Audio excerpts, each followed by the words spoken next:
আমাদের মেয়ের সাথে অন্যায় এ আমরা সহ্য করবো না। লেওড়া আমরা এদের বিয়ে দিয়ে তারপরে এখান থেকে যাবো। মশাই আপনি এত সুদান কেন?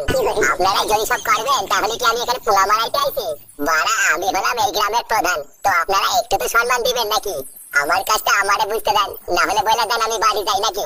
না না প্রধান মশাই, আপনি রাগ করবেন না। নে ল্যাংচা, তুই প্রধান মশাইকে সবকিছু খুলে বল। হ্যাঁ ল্যাংচা বাবা বলো, তুমি কি বলতে চাও আমারে খুলে বলো। দেখুন প্রধান মশাই, আমি কাটার আগের দিন রাত্রেবেলায় ক্লাব থেকে বাড়ি আসছিলাম। তারপরে আমি দেখলাম ওই মালিটা রাস্তায় দাঁড়িয়ে আছে। আমাকে দেখে বললো আমি তোমার বাচ্চার মা হতে চলেছি। হায় হায় হায় হায়, এ তো মহা অন্যায়। তারপর কি হয়েছে খুলে কাও। তারপর আর কি, ওই শুনে আমি দৌড়ে বাড়ি চলে আসি। প্রথমে তো আমি ভেবেছিলাম কোনো পাগল হবে হয়তো। ও বাবা, পরের দিন সকালবেলা দেখি লোকজন নিয়ে বাড়ির উপর চলে এসেছে আর বলছে আমি নাকি সর্বনাশ করেছি, ওকে নাকি বিয়ে করতে হবে। আহা ল্যাংটা, এটা তো দেখছি তোমার সাথে খুব বড় অন্যায় হয়েছে। কিন্তু এত লোক থাকতে ওই মেয়েটা তোমারই কেন দোষ দিল? তুমি না ওরা নিশ্চয়ই কিছু করছো, না হলে তো এমন বলবে না। দেখুন প্রধান মশাই, আমাদের অনেক শত্রু আছে বুঝলেন তো।